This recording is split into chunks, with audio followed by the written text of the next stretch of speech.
Assalamualaikum warahmatullahi wabarakatuh. Kita lanjutkan kuliah kalkulus. Kali ini akan dibahas anti turunan atau integral tak tentu. Ini definisinya. Fungsi f besar ini adalah anti turunan dari fungsi f kecil pada interval i jika turunan dari f besar x itu sama dengan f kecil x, atau ditulis begini.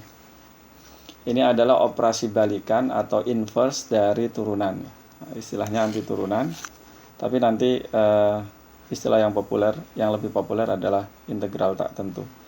Contoh fungsi ini, f besar x sama dengan x pangkat 3 adalah anti turunan dari f kecil 3x kuadrat. Nah, tetapi ini bukan satu-satunya anti turunan.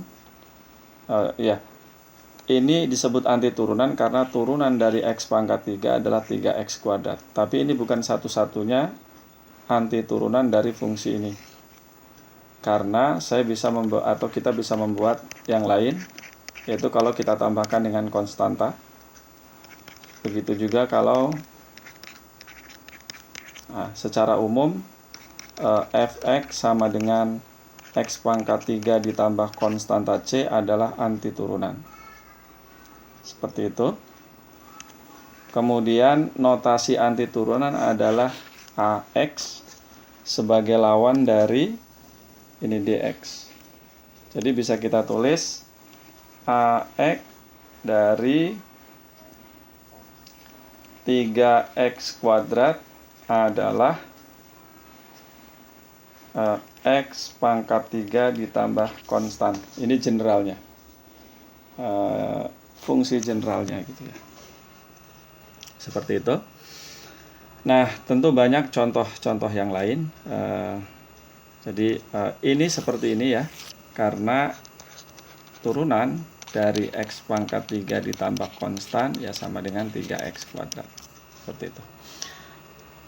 Nah, contoh yang lain ya, kalau fungsi trigonometri ini kan cosinus x misalnya, nah itu sama dengan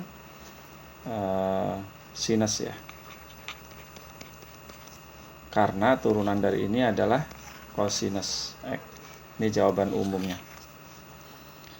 Nah, kita selanjutnya akan menggunakan notasi Leibniz untuk menggantikan ax ini, yaitu ini integral ya. Sehingga notasinya jadi seperti ini. Ini adalah anti turunan. Ya, anti turunannya.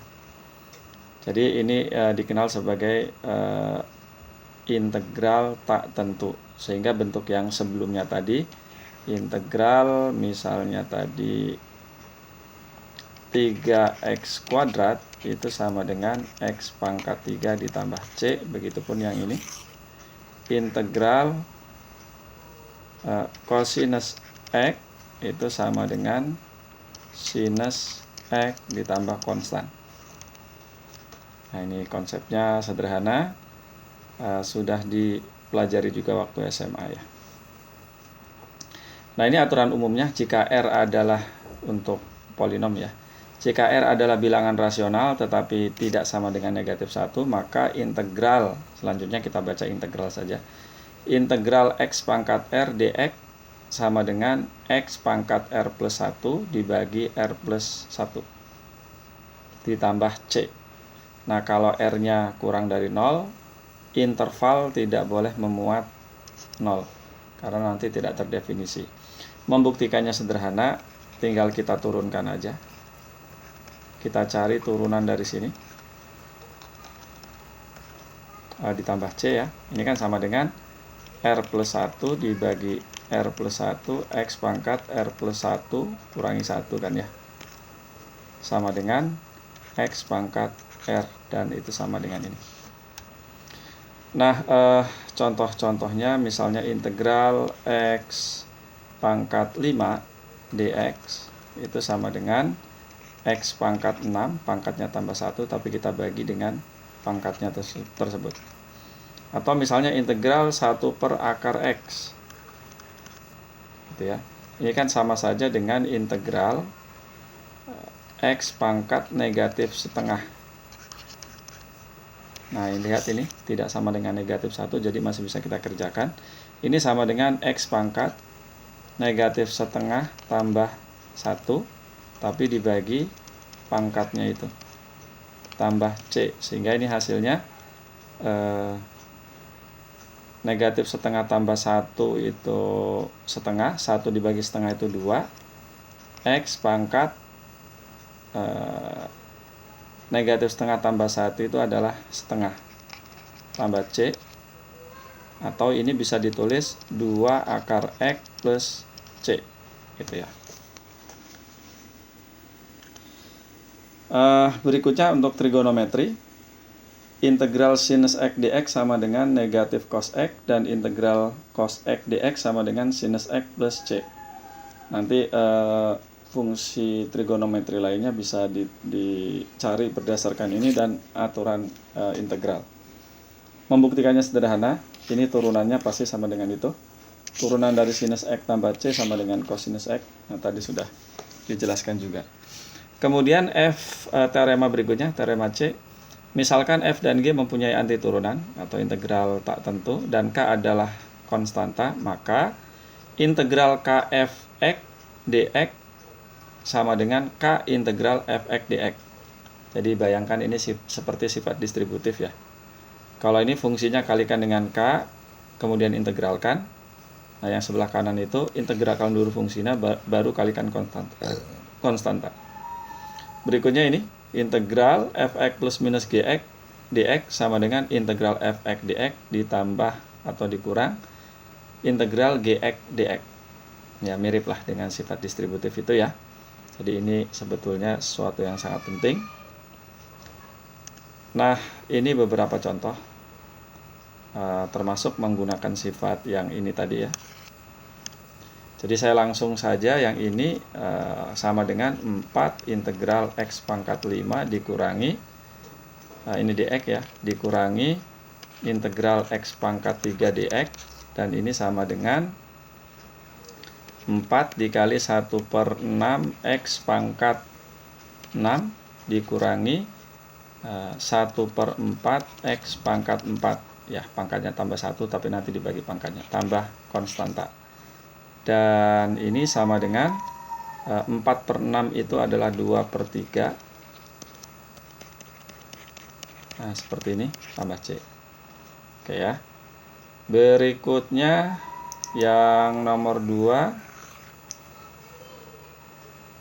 Nah, nomor 2 ini kita bagi dulu. Ini nomor ya. Jadi ini soalnya. Oke. Kita bagi dulu semuanya dengan X pangkat 3. Maka kita peroleh X pangkat 3 dikurangi X pangkat, nah ini pangkat 1 dibagi pangkat 3.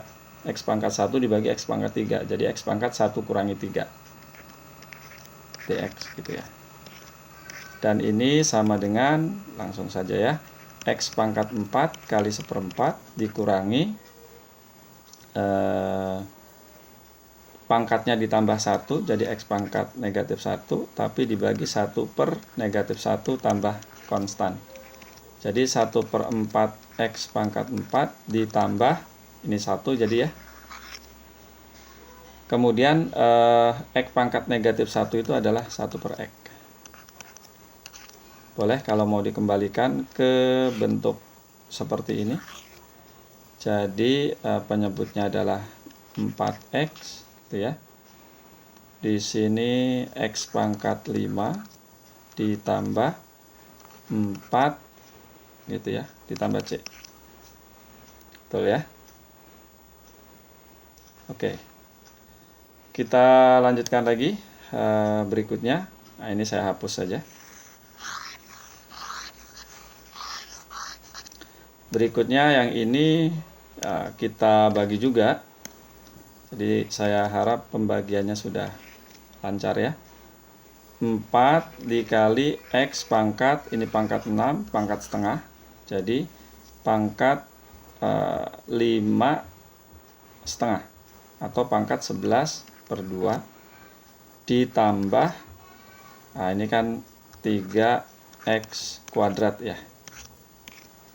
dx. Jadi sama dengan integral 4 kali x pangkat 11 per 2 ditambah ini dx ditambah 3 kali integral x kuadrat dx.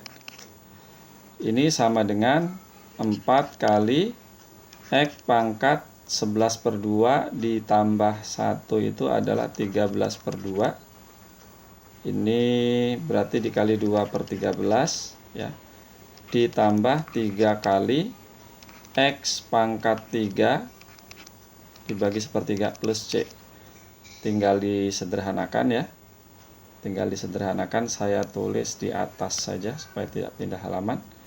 Ini 8 per 13 x pangkat 13 per 2. 13 per 2 itu kan 6,5 ya.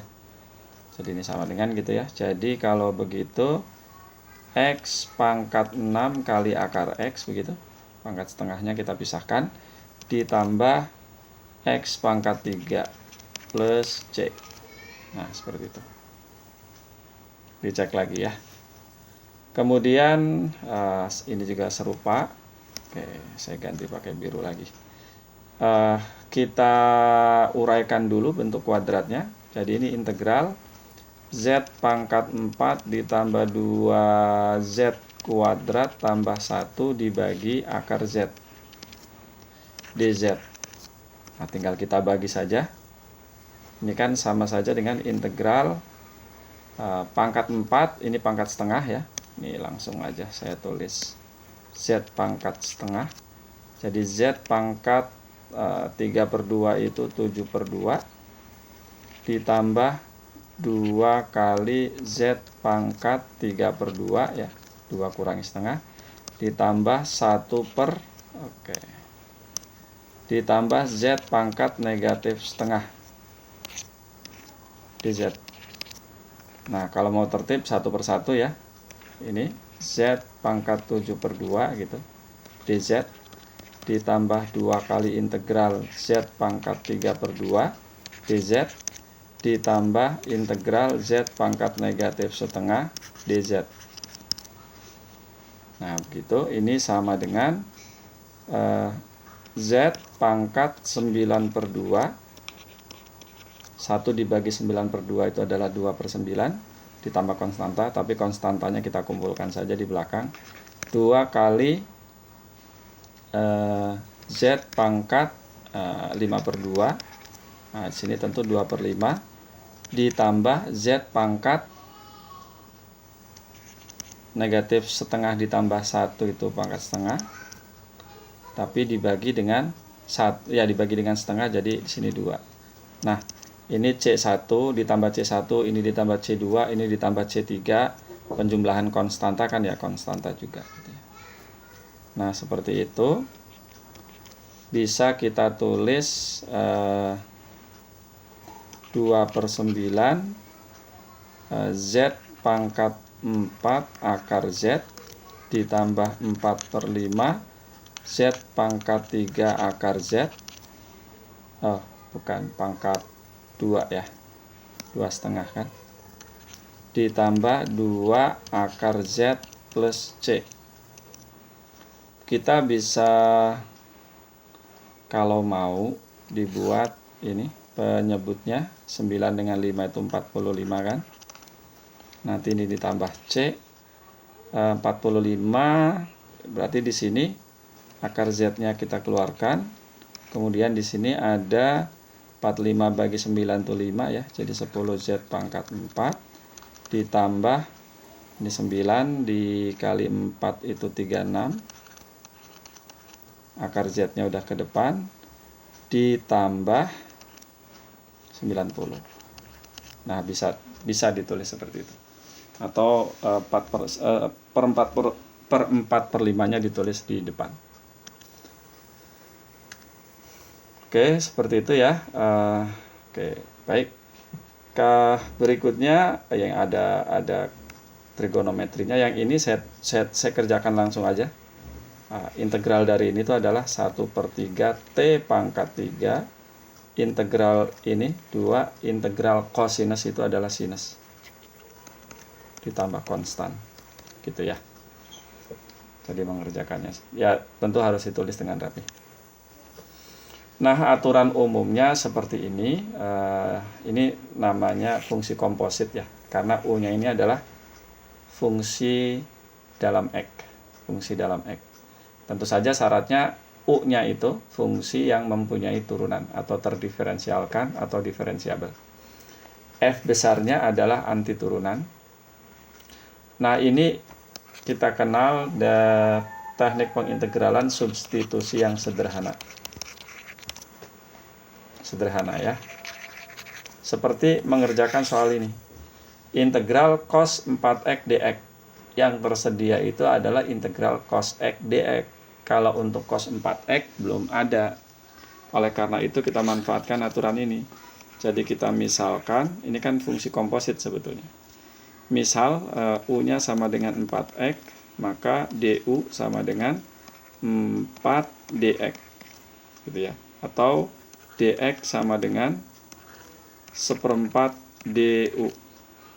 Jadi kalau begitu, ini saya batasi, integral cosinus 4x dx sama dengan integral cosinus u, ini ya. Kemudian dx-nya itu adalah 1/4 du. 1/4-nya saya tulis di depan. Nah, integral cosinus u, cosinus itu sinus ya. Jadi 1/4 sinus u ditambah konstan, kembalikan lagi, sinus u-nya itu adalah 4x. Begitu. Contoh yang lain seperti ini. Nah, yang harus dilihat kalau ketemu bentuk rumit, di sini ada suatu variabel ya. Kita tinggal pikirkan yang di sini kalau diturunkan bisa tidak membagi 3y. Menghilangkan y-nya lah gitu ya. Nah, ternyata bisa, berarti pakai teknik yang tadi.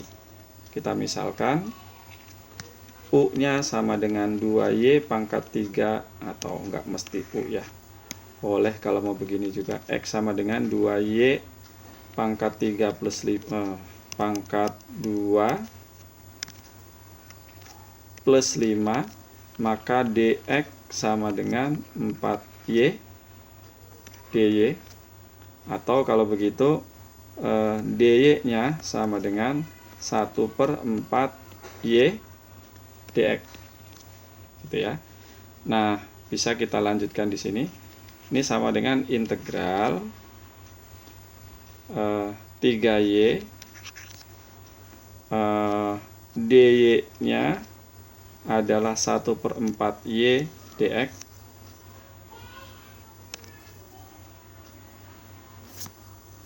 Jadi ini adalah 1/4 y dx, kemudian dibagi akar u. Nah, y dibagi y 1 ya, sama dengan, jadi di sini 3/4. Integral u pangkat 1 per akar u itu adalah ini ya. Kok jadi u? Terbiasa u ya. Jadi harusnya ini x. Nah, kalau sudah begitu, 3/4 x pangkat negatif setengah tambah 1 dibagi 1 per negatif setengah tambah 1 ditambah c. Ini kan x pangkat 1, x pangkat setengah, gitu ya. Kemudian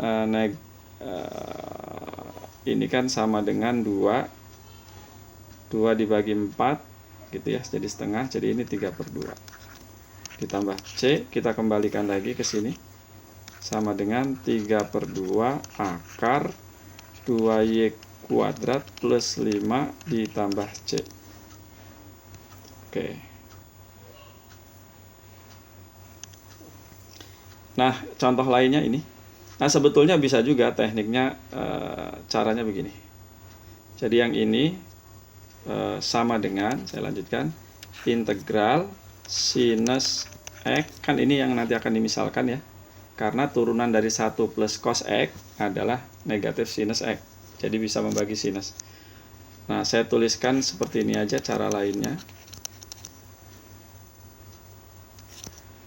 gitu, pangkat 4. Di sini D X-nya saya ganti dengan 1 plus cos X.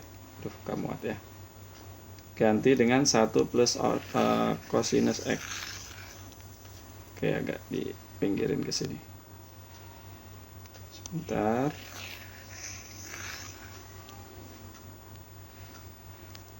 Agak susah. Oke lah, saya tulis di bawah saja.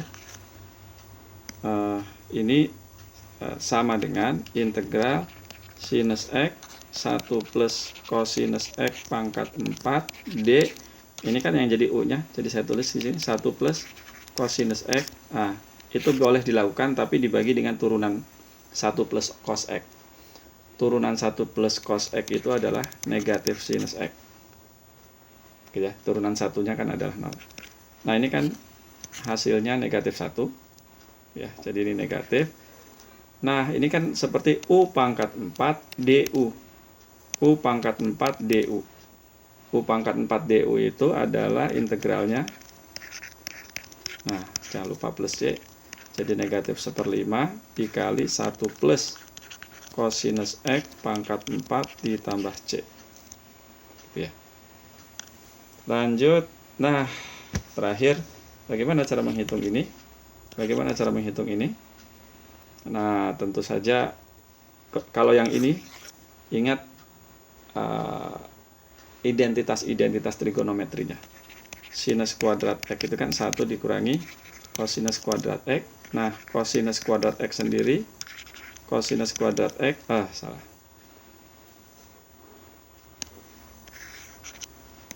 cosinus 2X, ini kan cosinus kuadrat X kurangi sinus kuadrat X, atau ini bisa kita ganti menjadi 1, cosinusnya kan ini tadi ya. Cosinusnya itu 1 dikurangi sin kuadrat. Jadi ya ini 1 dikurangi sinus kuadrat X sehingga menjadi. Nah, manfaatkan ini untuk mengerjakan ini. Kalau ini kembalikan ke definisi nilai mutlak. Gitu ya, kembalikan ke definisi nilai mutlak. Oke, itu saja latihannya. Silakan lihat di buku. Sementara itu dulu. Pertanyaan bisa dilanjutkan di LMS. Assalamualaikum warahmatullahi wabarakatuh.